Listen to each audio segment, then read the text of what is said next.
Hey everyone, it's me Anjali Verma and welcome back to my channel. So in today's video, we are going to discuss the physics most important questions, and all these questions have been taken from the previous year question papers. So these are very important. जो repeated type के questions आते हैं वही आज के session में हम करेंगे. And जो previous year question papers हैं I've already provided on my telegram channel जिसका name study warehouse है. So तुम लोग join कर सकते हो, link मैंने description box में provide कर रखी है.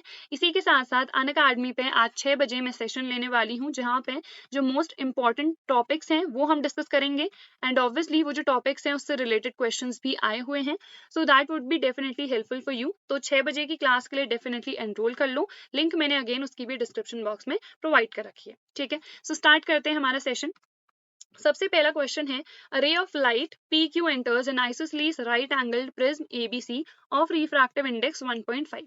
तो जब भी हमारा रिफ्रैक्टिव इंडेक्स 1.5 होता है एक पर्टिकुलर प्रिज्म के लिए, सो जो हमारा क्रिटिकल एंगल की वैल्यू होती है वो अप्रॉक्स 42 डिग्रीज होती है. ठीक है, तो यहाँ पे देखो ये लाइट रे इंसिडेंट हुई, this is the PQ light रे.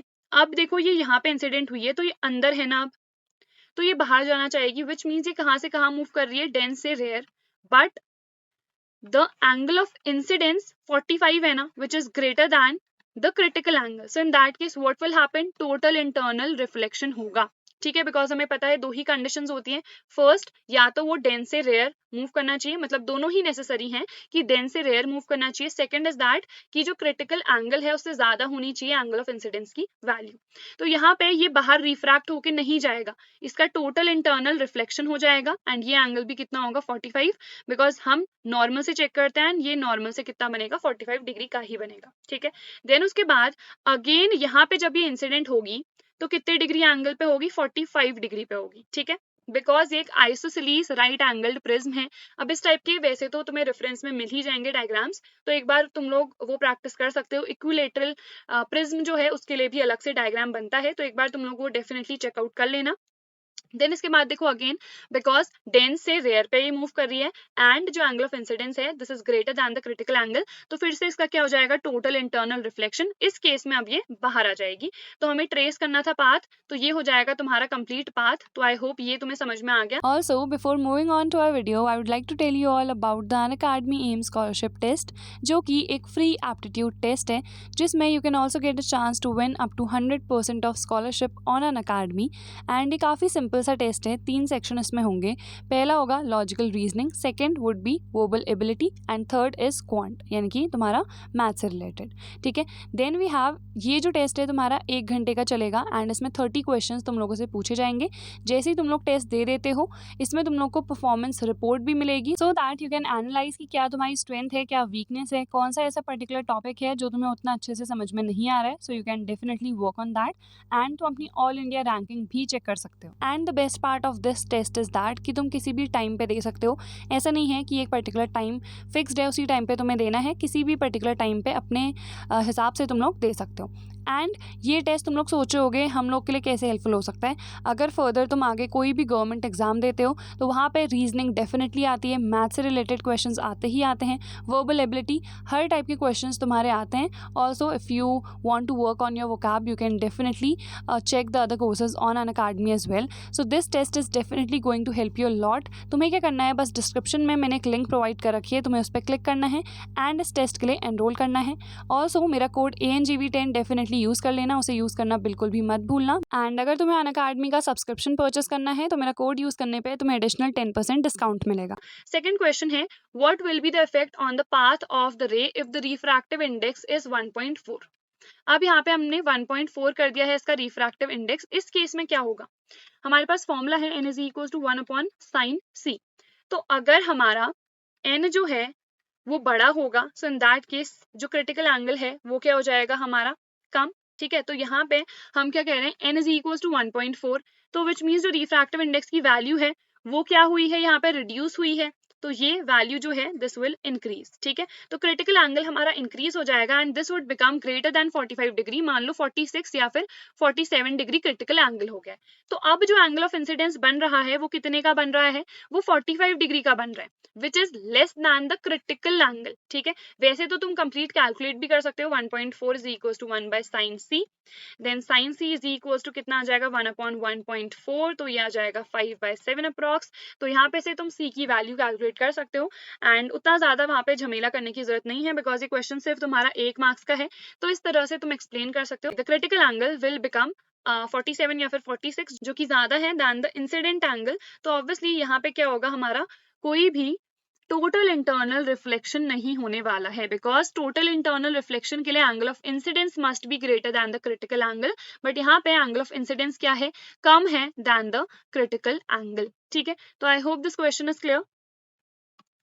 Now we move on to our next question.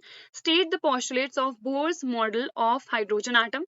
Now it's a very simple question और ये सारे टॉपिक्स में करवा चुकी हूँ, तो इस टाइप के थियोरेटिकल क्वेश्चंस जो मैं वन शॉट में करा चुकी हूँ वो मैं एक्सप्लेन नहीं करूंगी।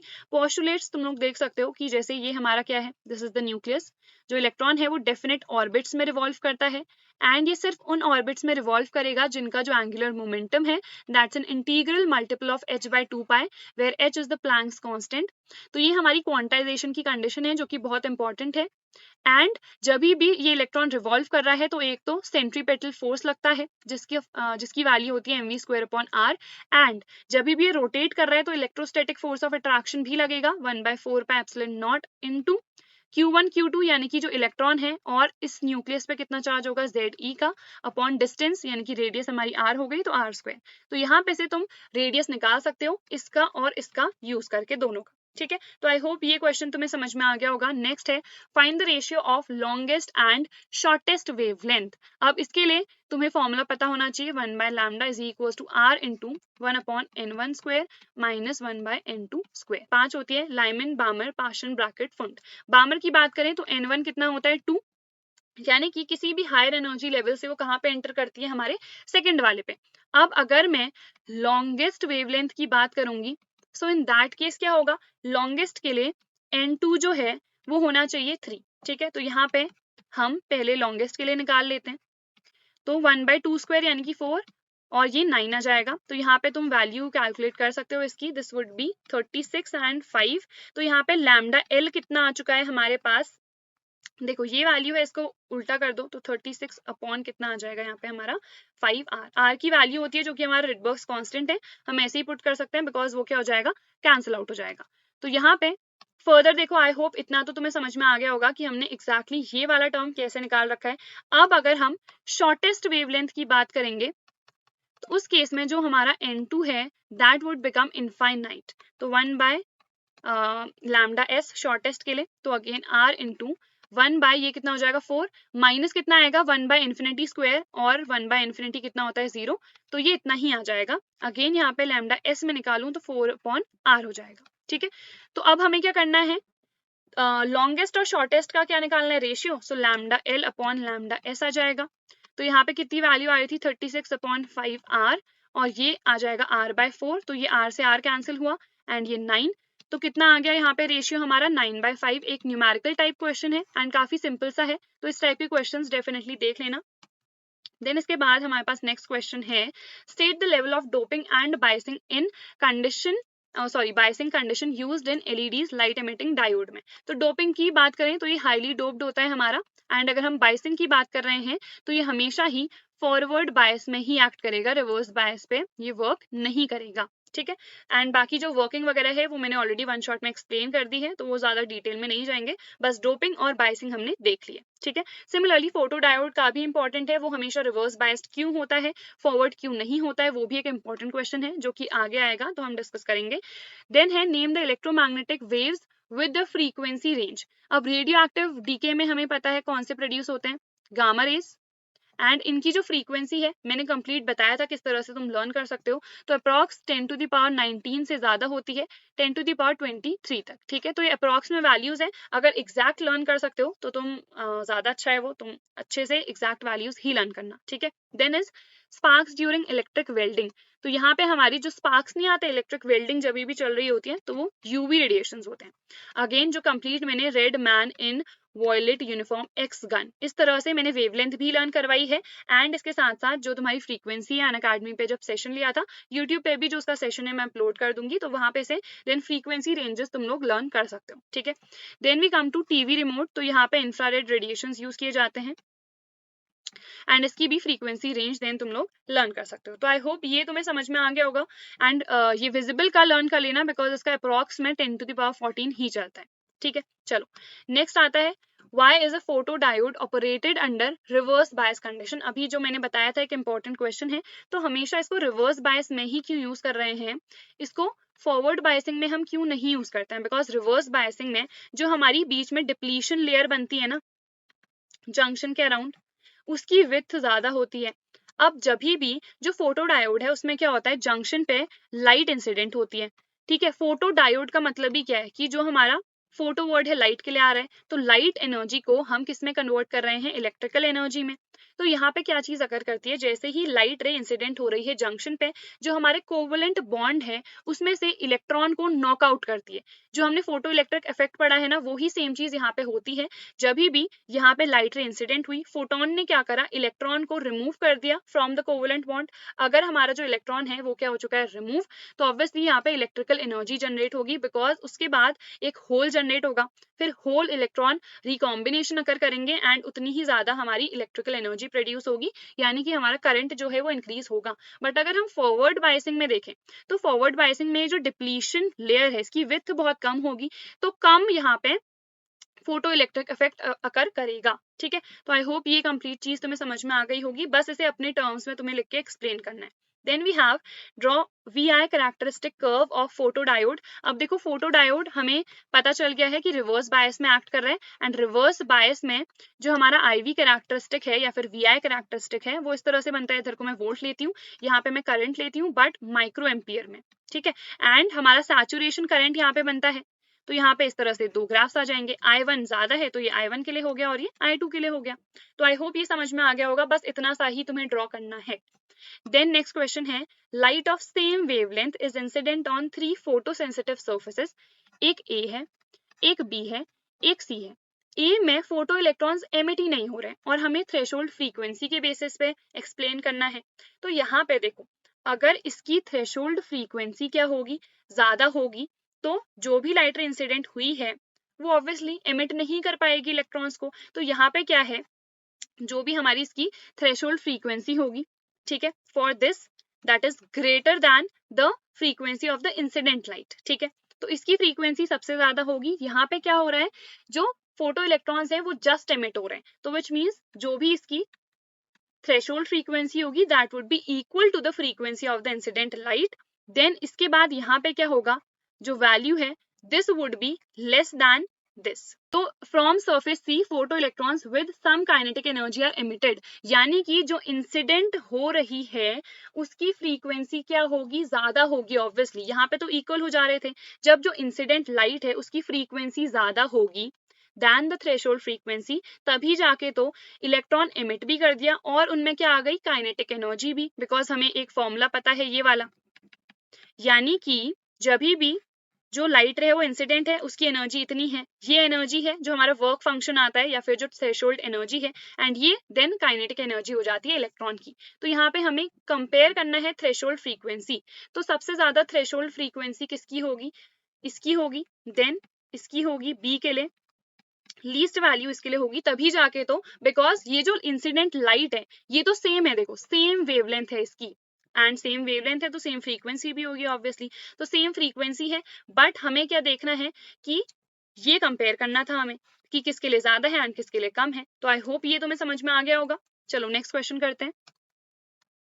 देन आता है explain the formation of energy band in crystalline solid. तो क्या होता है, जैसे हमारे एटम्स होंगे सॉलिड्स में, एटम्स में क्या होते हैं, हमारे इलेक्ट्रॉन्स प्रेजेंट होते हैं, वैलेंस इलेक्ट्रॉन्स होते हैं जो आउटर मोस्ट शेल वाले होंगे। तो उसमें क्या होता है, जब भी एटम्स ओवरलैप करते हैं, हमारे एटॉमिक ऑर्बिटल्स होते हैं वो ओवरलैप होंगे तो मॉलिक्यूलर ऑर्बिटल्स वहां पे बनते हैं। सो इन दैट केस उनकी ऑलमोस्ट सेम एनर्जी होती है, जिसकी वजह से वो एक बैंड बना देते हैं जिसको हम एक एनर्जी बैंड कहते हैं। ठीक है, एंड दो तरह के होते हैं, एक तो वैलेंस बैंड होगा, एक कंडक्शन बैंड। वैलेंस बैंड जिसमें हमारे वैलेंस इलेक्ट्रॉन्स होंगे, कंडक्शन बैंड जो कि हमारा क्या होगा, एम्प्टी होगा। ठीक है, और जब तक इलेक्ट्रॉन्स जो हैं वैलेंस बैंड से कंडक्शन बैंड में जंप नहीं करते तब तक कोई भी इलेक्ट्रिसिटी कंडक्ट नहीं होगी। ठीक है, तो एनर्जी बैंड डायग्राम मेरे को बनाना है मेटल के लिए, तो मेटल के लिए हम किस तरह से बनाएंगे, कुछ इस तरह से ठीक है, कि ये मेरा वैलेंस बैंड है और ये CB है यानी कि कंडक्शन बैंड। तो ये क्या है, यहाँ पे ओवरलैपिंग बैंड है। ओवरलैपिंग बैंड का मतलब यहाँ पे जो भी एनर्जी गैप होगा वो जीरो होगा। कोई भी एनर्जी गैप मेटल में नहीं होता है, तभी जाके उसकी जो कंडक्टिविटी है वो क्या होती है, ज्यादा। Then we come to the semiconductor one. तो यहाँ पे सेमीकंडक्टर के लिए थोड़ा सा एनर्जी गैप यहाँ पे होता है। इंसुलेटर के लिए अगर आएगा तो इंसुलेटर के लिए ये एनर्जी गैप की वैल्यू बहुत ज्यादा होती है, इसको हम फॉरबिडन जोन भी कह देते हैं। एंड यहाँ पे थोड़ा सा एनर्जी गैप होता है, ठीक है। तो बस ये आ जाएगा हमारा। VB को तुम इस तरह से शो कर सकते हो कि यहाँ पे हमारे इलेक्ट्रॉन्स हैं और ये क्या है, एम्प्टी है, ठीक है। तो आई होप समझ में आ गया होगा तुम्हें। नेक्स्ट क्वेश्चन है, briefly explain how a potential barrier is set up across a PN junction. अब ये तो काफी सिंपल सा क्वेश्चन हो गया। देखो ये हो गया हमारा P टाइप और ये हो गया N टाइप। तो N टाइप में मेजॉरिटी चार्ज कैरियर्स क्या होते हैं, इलेक्ट्रॉन। तो यहाँ पे अंदर क्या होता है, पॉजिटिव चार्ज, ठीक है। और इसके बाहर इलेक्ट्रॉन्स बना देना, तो ये सब में क्या आ जाएंगे हमारे इलेक्ट्रॉन्स। एंड यहाँ पे क्या होगा, नेगेटिव चार्ज होगा एंड बाहर से क्या आ जाएंगे हमारे होल्स, ठीक है। तो ये ऐसे गोल गोल करके थोड़ा डिस्टेंस पे ऐसा होल बनाओगे तो ये एक होल हो जाएगा, ठीक है। अब क्या होता है, यहाँ पे जो हमारे मेजॉरिटी चार्ज कैरियर्स हैं वो डिफ्यूज होना स्टार्ट होते हैं। मतलब इलेक्ट्रॉन जो है इधर को जाएगा, होल इधर को आएगा, तो रिकॉम्बिनेशन होगा। जब भी रिकॉम्बिनेशन होगा तो होल भी गायब और यहाँ पे से इलेक्ट्रॉन भी गायब। तो यहाँ पे रिकॉम्बिनेशन हुआ और सब गायब हो गया। तो यहाँ पे these ions they became deprived of the majority charge carriers and hence यहाँ पे देखो पॉजिटिव और नेगेटिव इलेक्ट्रिक फील्ड कहाँ से सेटअप होता है, पॉजिटिव से नेगेटिव। तो यहाँ पे एक इंटरनल इलेक्ट्रिक फील्ड जनरेट होता है एंड हेंस एक पोटेंशियल जनरेट हो जाता है जो कि पोटेंशियल बैरियर की तरह एक्ट करता है, ठीक है। तो आई होप ये तुम्हें समझ में आ गया। Next, two thin lenses are placed coaxially in contact, obtain the expression। अब ये अगेन डेरिवेशन है जो कि मैं करा चुकी हूँ तो मैं नहीं कराऊंगी। दो थिन लेंसेज लेने हैं, यहाँ पे एक ऑब्जेक्ट लोगे तो इसकी वजह से इमेज यहाँ पे बनेगी, फिर ये क्या करेगा, इसको और कन्वर्ज करेगा तो ये इधर पे बन जाएगी। तो फाइनल तुम्हें डेरिवेशन करना है, फॉर्मूला आ जाएगा 1/f is equal to 1/f1 plus 1/f2। तो वन शॉट देख लेना, वहां पे सारे ही डेरिवेशंस कराए हुए हैं। देन हमारे पास एक न्यूमेरिकल क्वेश्चन है जो कि बहुत इंपॉर्टेंट है। इस टाइप के न्यूमेरिकल्स प्रीवियस ईयर्स में देखोगे तो बहुत ज्यादा पूछे गए हैं, ठीक है। सबसे पहले कन्वर्जिंग लेंस है जिसका रिफ्रैक्टिव इंडेक्स है 1.5, पावर इसकी है 10 dioptre. Then we have it is completely immersed in a liquid, it behaves as a diverging lens. तो सबसे पहली चीज मुझे पता चल गया है, मुझे फॉर्मूला यूज करना है 1/f वाला। और ये क्या होगा, लेंस का है तो ANG, मतलब वो ग्लास का बना हुआ है और एयर के रिस्पेक्ट में हम निकाल रहे हैं। तो ANG -1 और कितना आता है 1/r1 - 1/r2। तो अब मुझे फोकल लेंथ पता होनी चाहिए, मुझे पावर गिवन है तो मैं निकाल सकती हूँ। 1/f is equal to power होता है तो f कितना आ जाएगा 1/10। तो ये तो मीटर में होगा, अगर मुझे इसे सेंटीमीटर में कन्वर्ट करना है तो 100 से मल्टीप्लाई करा दो। तो कितनी आ गई फोकल लेंथ, 10 सेंटीमीटर आ गई है, ठीक है। तो यहाँ पे 10 सेंटीमीटर आ गया है, बस मुझे अब वैल्यू पुट करनी है। तो यहाँ पे वैल्यू पुट कर देते हैं, 1/10 is equal to this would be 1.5 - 1 जो कि 0.5 हो जाएगा। तो मैं इसको नीचे सेंड कर देती हूँ directly, 0.5 is equal to 1/r1 - 1/r2। इसको ऊपर सेंड करो, 10 से 10 कैंसिल, कितना आ गया यहाँ पे 1/5। ये सब कैलकुलेशन वगैरह है तो तुम लोग देख लेना। तो 1/5। अब एक एक्सप्रेशन मेरे पास आ चुका है। सेकेंड कंडीशन में मेरे को क्या गिवन है, इसको मैंने एक लिक्विड में इमर्स कर दिया है। अब देखो, पहले तो एयर में रखा हुआ था तो हम निकाल रहे थे the refractive index of glass और that lens with respect to air. But अगर उसको मैंने पानी में निकाल दिया है तो क्या आएगा यहाँ पे, WNG आएगा, ठीक है। और बाकी रेडियस तो सेम रहेगी तो रेडियस हम एज इट इज पुट करेंगे यहाँ पे। अब फोकल लेंथ कितनी हो चुकी है, 50 सेंटीमीटर, बट ये एक डाइवर्जिंग लेंस है तो यहाँ पे साइन बहुत ज्यादा इंपॉर्टेंट है। अगर तुम पॉजिटिव वाले में ही कर लोगे तो तुम्हारा कंप्लीट आंसर गलत हो जाएगा, -50 यहाँ पे आएगा, ठीक है। हमें क्या निकालना है, रिफ्रैक्टिव इंडेक्स ऑफ लिक्विड, यानी कि मुझे क्या निकालना है, ANW या फिर ANL, ये निकालना है मेरे को, ठीक है। तो कैसे निकालेंगे देख लेते हैं। ये वैल्यू मुझे पता है कितनी है, 1/5 है, so I can directly put it here. तो इसके बदले में क्या पुट कर देती हूँ, 1/5। अगेन ये कैंसिल होगा तो यहाँ पे -1/10 आएगा इज इक्वल टू WNG। -1 उधर जाएगा तो +1 हो जाएगा, तो WNG कितना आ गया, 9/10, ठीक है। अब हमें तो चाहिए है ANW, तो WNG का फॉर्मूला जो पैरेलल मल्टीपल मीडिया, मैंने इतने बार कहा था कि बहुत इंपॉर्टेंट टॉपिक है, न्यूमेरिकल्स पूछे जाते हैं, वही ये टॉपिक है। तो ये कितना आ जाएगा ANG upon ANW। Now ANG की वैल्यू तो मुझे पता है कितनी है यहाँ पे 1.5, तो ANW कितना आएगा 10 इंटू 1.5 अपॉन 9 आ जाएगा, ये होगा हमारा कैंसिल आउट। देन उसके बाद 3 इंटू 5, आई थिंक अप्रॉक्स में यही आ रहा होगा 1.67, ठीक है, तो ये इसकी वैल्यू आ जाएगी। तो आई होप ये क्वेश्चन भी तुम्हें समझ में आ गया होगा किस तरह से करना है। Then we have the next question. In a PN junction diode, the forward bias resistance is low as compared to the reverse bias resistance. Again a very simple question, वही चीज है कि अगर हम PN junction diode की बात कर रहे हैं तो ये जो हमारी डिप्लीशन लेयर फॉर्म हो रही है, डिप्लीशन लेयर में हमारा क्या है, पोटेंशियल बैरियर है जो कि एक बैरियर की तरह एक्ट कर रहा है। तो अगर हम फॉरवर्ड बायस में बात करेंगे तो ये जो डिप्लीशन लेयर है इसकी विड्थ कम होगी एंड हेंस इजीली करंट हमारा फ्लो होगा, तो रेजिस्टेंस यहाँ पे कम होगा। But if I talk about the reverse bias, तो रिवर्स बायस में जो थिकनेस है वो ज्यादा होगी डिप्लीशन लेयर की, तो ज्यादा पोटेंशियल बैरियर यहाँ पे जनरेट होगा, जो करंट है वो कम फ्लो होगा एंड हेंस यहाँ पे क्या होगा, रेजिस्टेंस ऑब्वियसली ज्यादा होगा, ठीक है। देन है if the frequency of light incident is increased, अब हमें पता है यहाँ पे हमें फोटो इलेक्ट्रिक इफेक्ट के लॉज को देखना है, ठीक है, फोटो इलेक्ट्रिक इफेक्ट के लॉस को। तो यहाँ पे सबसे पहले हमें बताना है अगर मैं frequency of the incident light को इंक्रीज कर रही हूँ तो एनर्जी पे इफेक्ट पड़ेगा डेफिनेटली, E इक्वल्स टू क्या होता है, h न्यू होता है, ठीक है। तो इसके हिसाब से हमें पता चल रहा है अगर यहाँ पे जो फ्रीक्वेंसी है वो मैं इंक्रीज करूंगी तो ऑब्वियसली क्या होगा, जो हमारी एनर्जी है वो इंक्रीज करेगी, ठीक है। But second is photo current, तो फोटो करंट पे कोई भी इफेक्ट नहीं पड़ेगा, ये हमें कौन बताता है, जो लॉज है फोटो इलेक्ट्रिक इफेक्ट के वो बताते हैं। क्यों, बिकॉज जब भी हम इंटेंसिटी को बढ़ाते हैं सिर्फ उस केस में फोटो करंट की वैल्यू इंक्रीज होती है, ठीक है। यहाँ पे उसे फ्रीक्वेंसी से कोई लेना देना नहीं है, अगर एक फोटोन आया तो वो एक इलेक्ट्रॉन को ही एमिट करेगा, रिमूव करेगा, ठीक है। तो यहाँ पे फ्रीक्वेंसी से कोई लेना देना नहीं है, बट अगर इंटेंसिटी बढ़ी तो ज्यादा फोटॉन्स आएंगे और वो ज्यादा इलेक्ट्रॉन्स को एमिट करेंगे, तो फोटो करंट की वैल्यू इंक्रीज होगी, ठीक है। तो आई hope this question is clear. Then the kinetic energy of a proton and that of an alpha particle, ठीक है। तो काइनेटिक एनर्जी मुझे गिवन है सबसे पहले प्रोटॉन की जो कि है 4 इलेक्ट्रॉन वोल्ट, और काइनेटिक एनर्जी अल्फा पार्टिकल की गिवन है 1 इलेक्ट्रॉन वोल्ट। हमें डी ब्रॉगली वेवलेंथ का रेशियो निकालना है। अब यहाँ पे तो ऑप्शन गिवन है, बट एग्जाम में अगर तुम्हारे आएंगे तो ऑप्शन नहीं दिया रहेगा बिकॉज ये कंप्लीट तुम्हारा सब्जेक्टिव पेपर है, ठीक है। तो यहाँ पे हम देख लेते हैं हमें कैसे करना है। लैम्डा क्या होता है, H अपॉन P, और P की वैल्यू क्या आती है √2me, यानी कि हमारी वही काइनेटिक एनर्जी। तो पहले मैं अगर प्रोटॉन के लिए निकालूं तो यहाँ पे m ही आएगा मास, और यहाँ पे KeP आ जाएगी यानी कि प्रोटॉन के लिए, तो यहाँ पे आ जाएगा 4। अगर मैं ये निकालूं, किसके लिए निकालते हैं हम, अल्फा के लिए, तो अगेन ये तो कांस्टेंट टर्म्स हैं, बट अगर मैं एक अल्फा पार्टिकल के लिए बात करती हूँ, हम क्या लिखते हैं 2He4, तो ये चीज मैंने तुम्हें एक्सप्लेन भी करी थी। अगर मैं एक अल्फा पार्टिकल की बात करूंगी, इसका जो मास होता है that is 4 times the mass of a proton, तो मास कितना आएगा 4m आएगा यहाँ पे, ठीक है। देन उसके बाद यहाँ पे इसकी एनर्जी गिवन है 1, तो ये हमने पुट कर दिया। हमें क्या निकालना है, दोनों की डी ब्रॉगली वेवलेंथ का रेशियो, सो lambda P upon lambda alpha कर दो, H अपॉन अंडर रूट ये 8m ही आ जाएगा, तो यहाँ पे हमने 8m पुट कर दिया है। अगेन इसको अपॉन में लोगे तो ये भी 8m है, और नीचे कितना है h, तो ये कैंसिल कितना आ गया 1:1, ठीक है। तो B is the correct answer. इस तरह से क्वेश्चन तुम्हें करना है।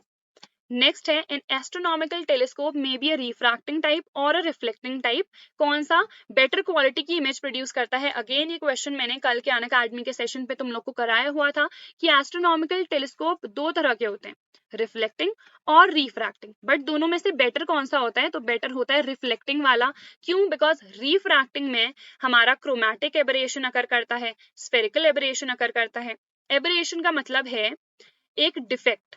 डिफेक्ट कैसा डिफेक्ट, कि अगर मेरा एक पॉइंट ऑब्जेक्ट है तो उसकी जो इमेज बनती है ना वो थोड़ी सी ब्लर्ड बनती है, मतलब वो फोकस्ड नहीं होती है, एंड ये लेंस की वजह से होता है, बिकॉज लेंस के लिए जो रिफ्रैक्टिव इंडेक्स है वो अलग अलग हो सकता है फॉर डिफरेंट कलर्स। अगर हम कलर्स की बात करेंगे, क्रोमा वर्ड कलर के लिए आता है, तो क्रोमैटिक एबरेशन हो जाएगा, ठीक है, तो आई होप ये तुम्हें समझ में आया। और जो स्फेरिकल है वो मार्जिनल और पैराक्सियल रेस की वजह से होता है, उतना ज्यादा तुम्हारे सिलेबस में नहीं है तो मैं उतना नहीं बता रही हूँ। बस इतना समझ लो, एबरेशन की वजह से जो क्वालिटी है वो रिड्यूस हो जाती है, क्योंकि यहाँ पे हमें फोकस्ड इमेज नहीं मिलती है, यहाँ पे हमें मिलती है थोड़ी सी ब्लर्ड। किस केस में? रिफ्रैक्टिंग के केस में।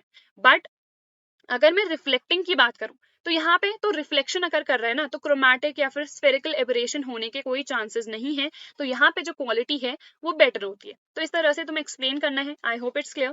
Next we have draw the ray diagram showing refraction of ray of light through glass prism. ये सारी चीजें एक्सप्लेन करी थी, कंप्लीट डेरिवेशन भी। एंड जो सेशन मैंने यूट्यूब पे ही लिया था रे ऑप्टिक्स के लिए, वो डेफिनेटली देख लेना, उसमें जितने टॉपिक्स हैं वो मैंने कवर करा रखे हैं। एंड प्रीवियस ईयर्स भी देखोगे तो सेम वही क्वेश्चन एज इट इज आए हैं, तो ये भी तुम लोग अगेन वन शॉट से देख सकते हो। एंड वन शॉट मैंने अपलोड कर दिए हैं, जो 2 चैप्टर्स बचे हैं उसके मैं अपलोड कर दूंगी आजकल में।